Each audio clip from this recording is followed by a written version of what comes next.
بسم الله الرحمن الرحيم. الحمد لله والصلاة والسلام على رسول الله وعلى آله وأصحابه ومن والاه ومن اتبع سنته إلى يوم الدين أجمعين وبعد. د موږ تاسو درس لا اوس هم د مولا د انقلابي کولو په موضوع کې روان دي. پرون موږ تاسو د نقطې ته رسیدلی وو چې تر کومه وخت د امت قیادت لمسجد او محراب او منبر کېده نو مسلمانان د فتح او د پراخېدلو په حالاتو کې وو، د غلبې په حالاتو کې وو. خو چې کله د امت سیاسی او دینی قیادت د منبر او محراب لزایا قصرونو او مانیو ته لاړ نو بیا په قصرونو او مانیو کې خوندونه او رنگونه شروع شول. خلفا، حاکمان، پادشاهان، والیان،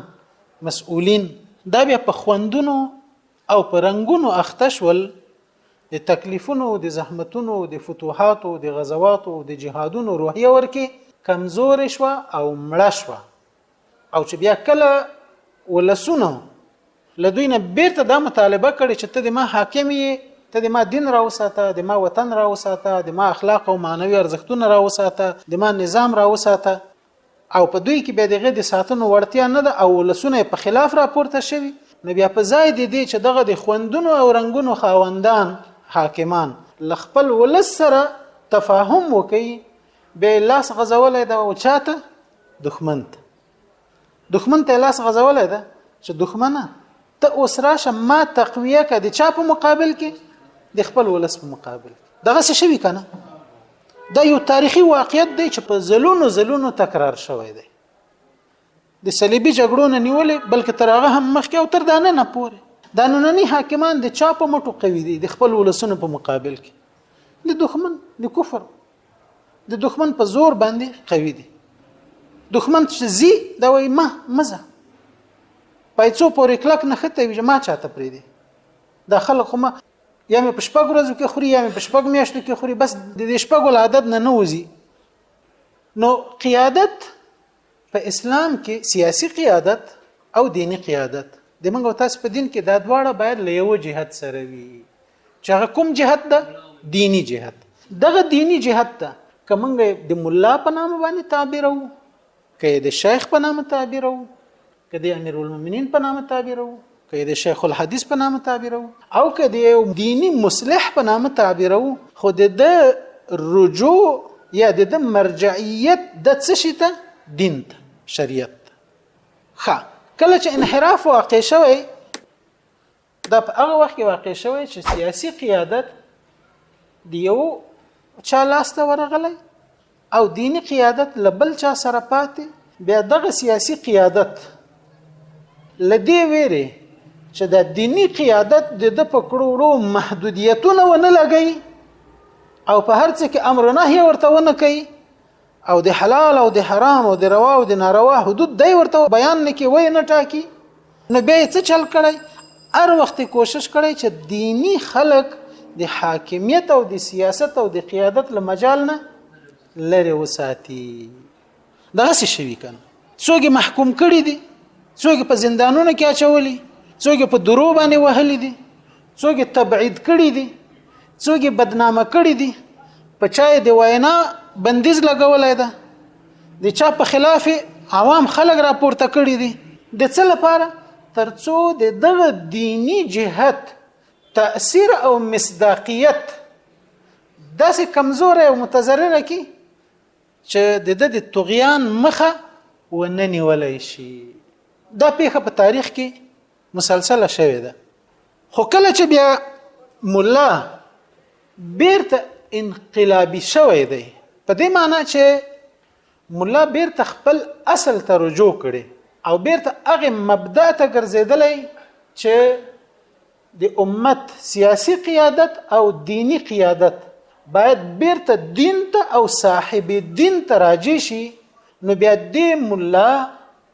بشری معجزې پنځولې دي، رازېږولې دي، لوی عظیم کارونه بیا کړي. د دې څه مثالونه درته تاسو په خدمت کې عرض کوم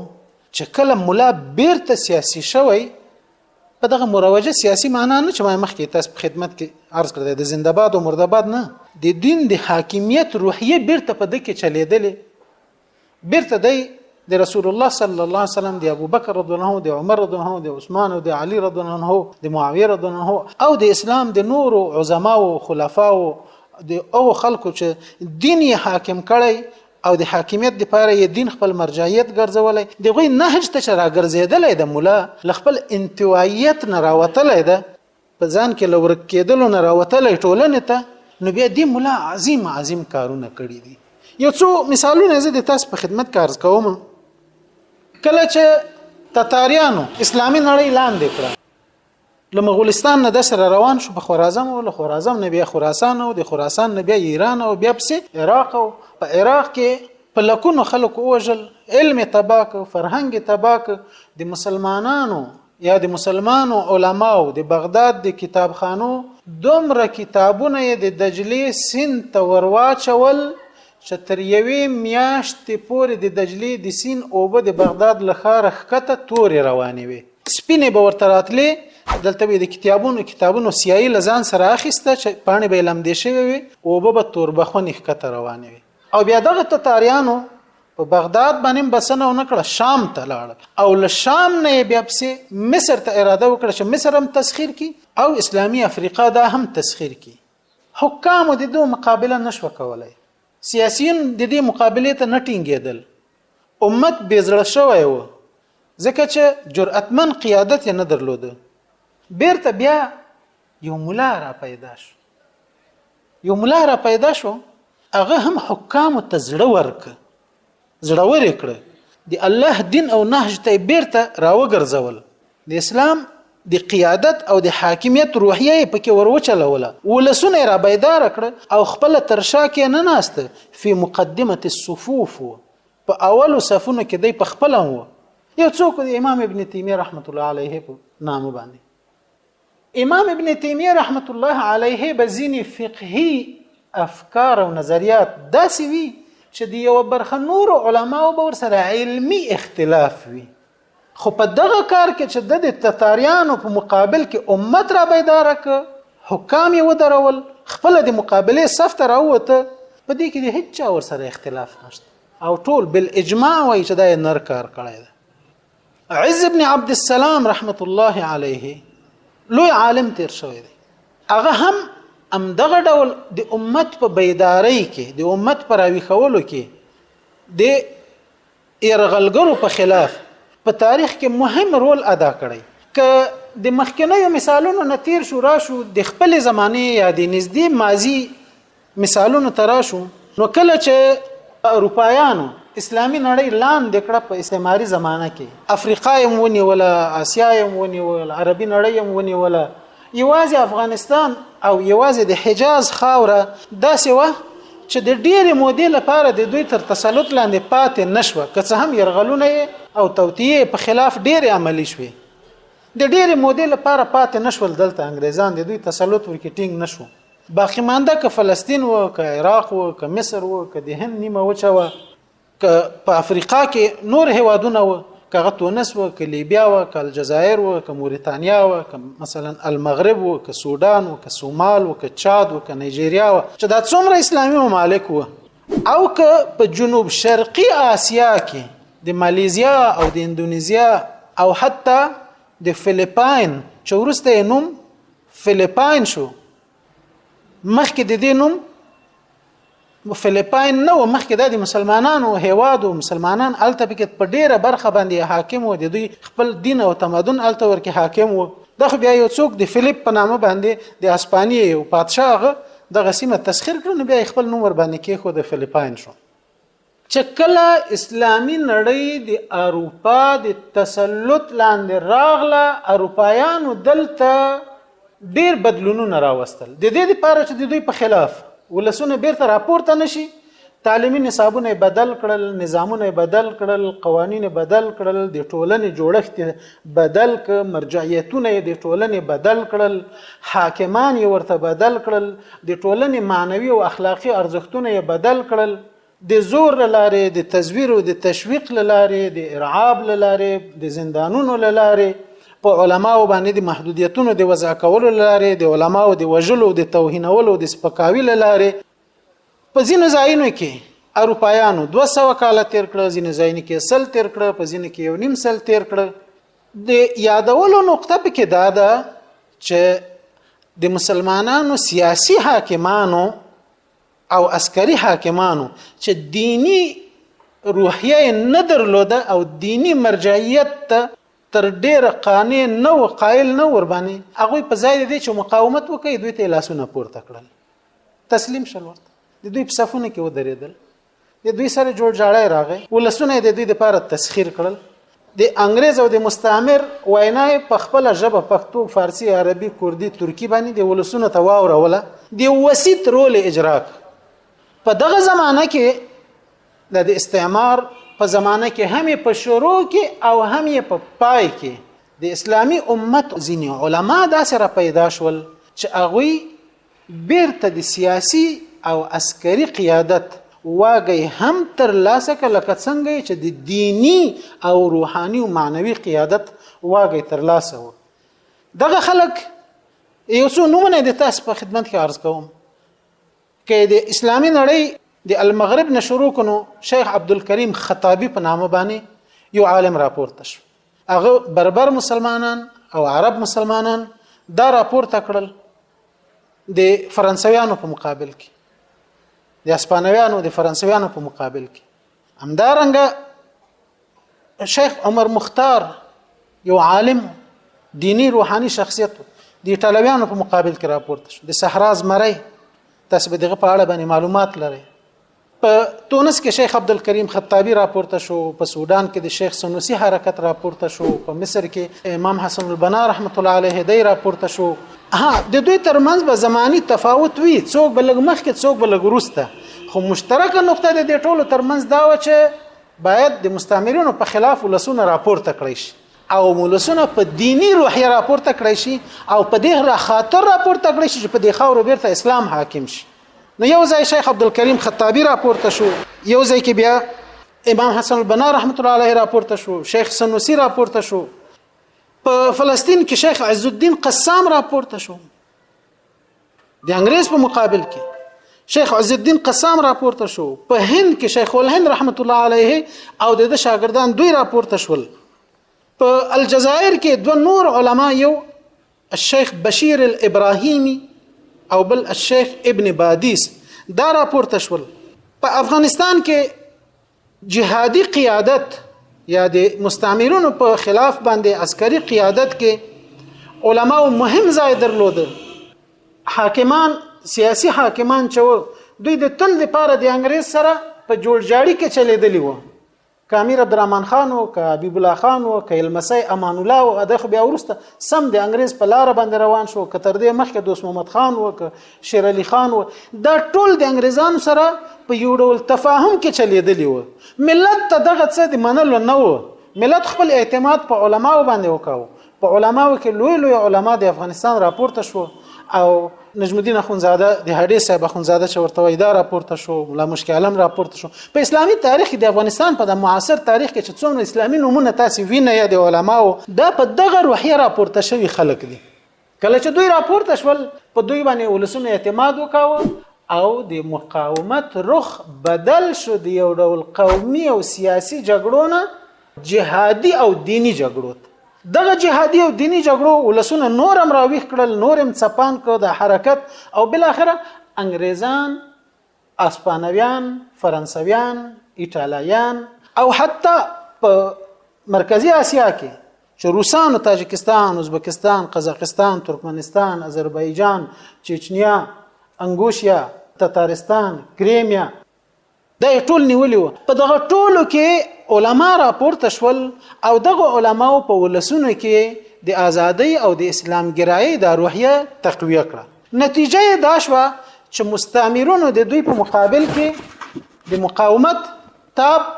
ونه درلوده. هغوی له دې سیمې نه لاړل، خو مخکې تر دې چې لاړ شي هغوی داسې یو نسل تربیه کړی و، یو وفادار نسل په خپل افکارو، په خپل نظریاتو، په خپل اعتقاداتو، په خپل سیاسي مبادئ او په خپل معنوي او فکری ارزښتونو باندې داسې یو نسل تربیه کړی و او هغه ته د نظامونو حکومتونو ورسپارل چې انګريز لاړه هم انګريزیت دوی ټینګ،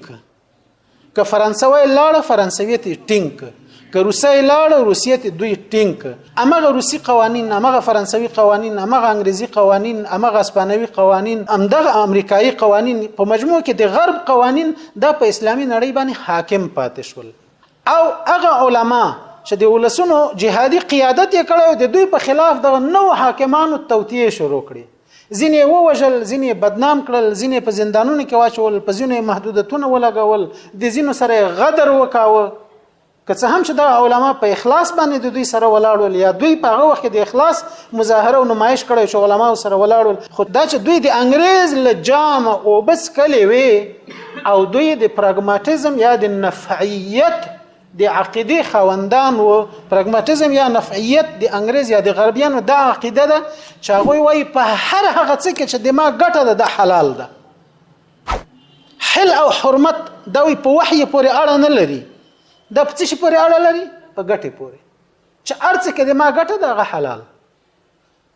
او د دوی یو بل مذهب د ماکیاولیزم ورته وایي، د ایټالیا یو سیاسي مشر ماکیاولی نومېده. هغه یو سیاسي نظریه یا سیاسي مذهب داسې ایجاد ک چې د ولسونو د تسخير او د محکومولو لپاره هر ډول حیله، دروغ، غلطي، ظلم، مکر، خدیعه دا ټول جایز دي او د حاکم لپاره باید د دې د استعمال خلاص وي. د الامیر په نامه باندې کتاب ولیک عربی کې ترجمه شوی انټرنیټ کې پیدا کی. د ولسونو د تسخیرولو لپاره د نفاق، دجل، دروغ، خیانت، بیوعدګۍ او د دې غلطو معیارونو جواز ورته ورک. او دغه د ماکیاولیزم په نظر رالوي شوی حاکمان چې د نن په منګ حاکم دي او د شپېتو او یا او اتیا او سلو کلون رئیس په منګ حاکم دي، ترزی نیولې ته کرزی او ته اشرف غنی پورې او د دوی امثال د اسلامي نړۍ په نور هیوادونو کې دا د نفعیت د عقیده بندگان او د ماکیاولیزم د مدرسې شاګردان هر دروغ، هر جفا، هر ظلم، هر وعده خلافی، هر دجل، هر د انګريز غلامی دا د دوی په مذهب کې جایز دي او هر هغه څه د ځان لپاره دوی حلال بولي چې د دوی ورکه ګټه وي. د حل او د حرمت معیار وحی، قرآن، حدیث او د اسلام اجتهادي فهم دا ورکه نه ده. نفع ده، ګډه ده، خوندونه دي، رنگونه دي چې په هر څه متحقق کېدل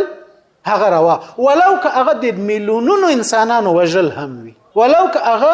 د لکونو انسانانو وینې تویول په یو میاشت او یو کال کې هم وي، ولو که زندانونه د مصلحینو نه ډکول هم وي. د ماکیاولیزم او د پراګماتیزم یا د نفعیت د مذهب بندگان چې نن په منګ او تاسو باندې حاکم دي، دی خلکو له علماو سره جفا وکړه، خیانت وکړه او د ازادۍ ګټون کې علماء څوک بنديان کړه، څوک شهیدان کړه، څوک بدنامه کړه او د هغه په مبارزو او جهادي کارنامو یې داسې بد نمونه کې خو چې د انسان نفرت ورنوشي. دا اوس په کابل کې د مزنګو د چوک نه د دارلامان خواته چې دا وګده جاده غزیدلې د دې له دولتي نوم نه خبرې سي، د دې نوم څه شي ده؟ دې ته وایي د علم او جهل جاده. علم د چاو او جهل د چاو. علم د امان الله خان سیکولریزم او بيدینی و او جهل